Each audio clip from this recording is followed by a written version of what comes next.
Hi, and welcome to your home learning lesson for today. Let's start off with our Days of the Week song. Days of the week, days of the week, days of the week, days of the week, days of the week. There's Sunday and there's Monday, there's Tuesday and there's Wednesday, there's Thursday and there's Friday, and then there's Saturday, days of the week. Now, I need to know what day of the week it is today. Now, I know yesterday was Sunday because I celebrated Mother's Day on Sunday. If yesterday was Sunday, today must be Monday. And our date is Monday, May 11th. We're still in this month of May. For good news today, I actually wanted to show you something. So this is your weekly outline. This tells you what lessons you're going to be doing for the whole week. Now, you probably saw this before because we've done this before, but me and Miss Krause, Miss Eggert, and Miss O'Neill had an idea to put some books in that you can listen to us reading. So on your weekly outline, if you see a picture of a book, if you click it, then you'll be able to go to a YouTube video of me reading the book and doing the skill of the week with you. So that's my good news. If you have any good news to share, go ahead and share it now. And our skill this week. We did this a while ago with the letters S and T. This week we are going to be filling out a story chart. Now we have to know, what does story stand for? So S stands for setting. Setting is where and when the story happened. Next up, T is for talking characters. O is for oops, a problem. R is for attempts to resolve. And lastly, Y is for yes, a solution. So we did O and Y the last 2 weeks. We found problems and then we found solutions to those problems. And then we've been working on setting and talking characters. Right now, R, I don't really care about R this week. I just want to get really good at setting, talking characters, oops, a problem, and Y, yes, a solution. So today, while we read a book, we get set. You're going to be working on your S. Remember, S is for setting. Setting is where and when the story happened. So pay extra close attention today of where and when our story is happening. You can go ahead, open your home learning packets to the page that says We Get Set. You're going to open up to page 2 and 3 to start with. Ben and Mom get set to go. They get in the cab. Ben and Mom see Dad. Ben and Mom look at Dad. Now I'm going to stop here because I'm looking for my S. I need to know my setting. My text didn't really tell me exactly where or when they are, but I'm going to guess that they're in a city, and I think it's daytime because everything looks pretty bright, like the sun's out. Maybe they'll tell us the next few pages. Dad tells the cab to go. We go from here to the big dig spot. Get set, go! The cab gets to the big dig spot. Can you see it? I noticed my setting looks like it might be changing. See? Look here, Ben. You can dig. You can dig and dig and dig. Get set, go! Did you get one, Ben? Dig, Ben, dig. Look, Ben can get one.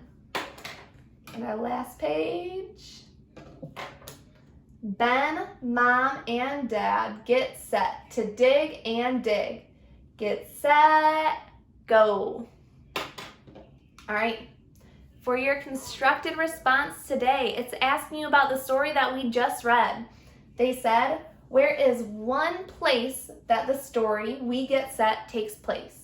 When did it take place? So our question is asking us the setting. They want to know where and when the story happened. So you can flip back through your book to find at least one place that they went and when you think they went there. You, of course, have your quick drill practice cards with Ms. Patterson today and your quick write prompt. It says, write about something you have learned for your mom or another family member. That's kind of fitting. Yesterday was Mother's Day. You could write something you've learned about your mom.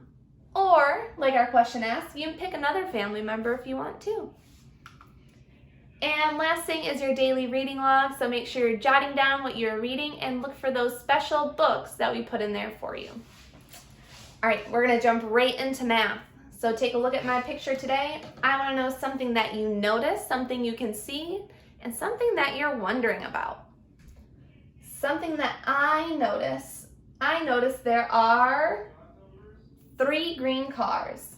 I count 1, 2, 3. I noticed 3 green cars.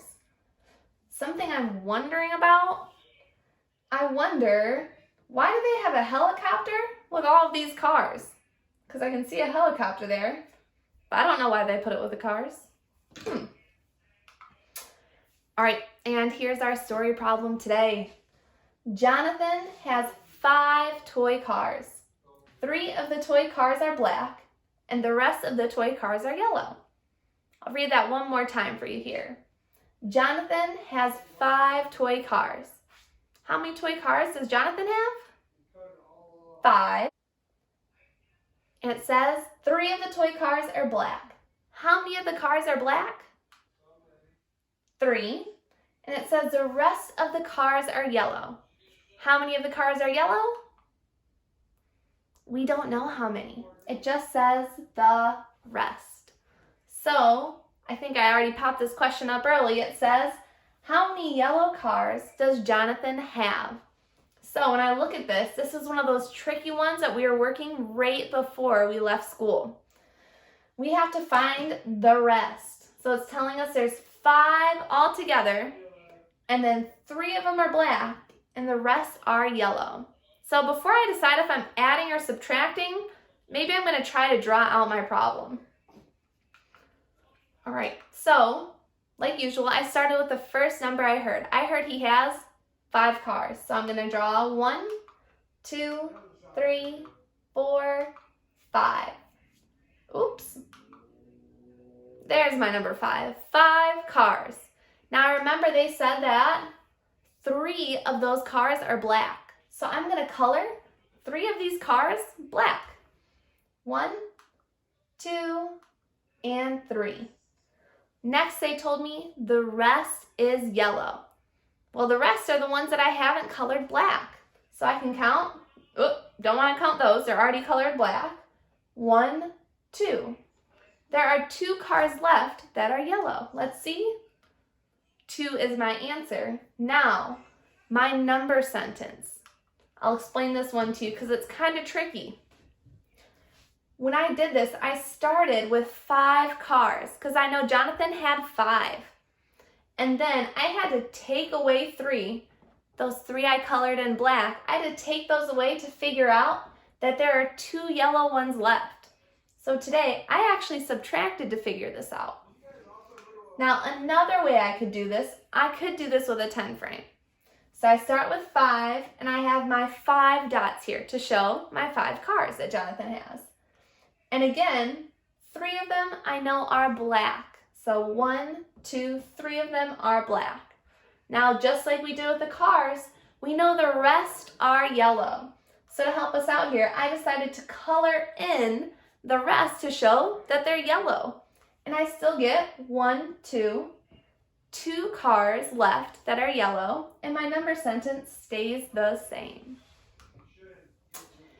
And lastly, your math lesson pages, you're working on addition in these ones. So for your first page that you're doing, it looks like this. It says, use what you know to understand addition. I have a little gopher, maybe it looks like, holding up the number 5. Right here, it's asking us what numbers can I put together to make 5.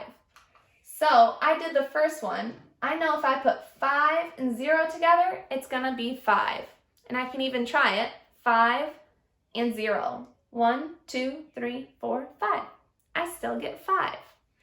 Now you can fill in the other 3 to decide what other numbers can make 5 besides 5 and 0. That is all I have for you today. I look forward to seeing some of you this week on our Google Meets and to hear from some of you about how your lessons are going. All right, if you have any questions, of course, message me, call me, email me, whatever you need to do. See you next time.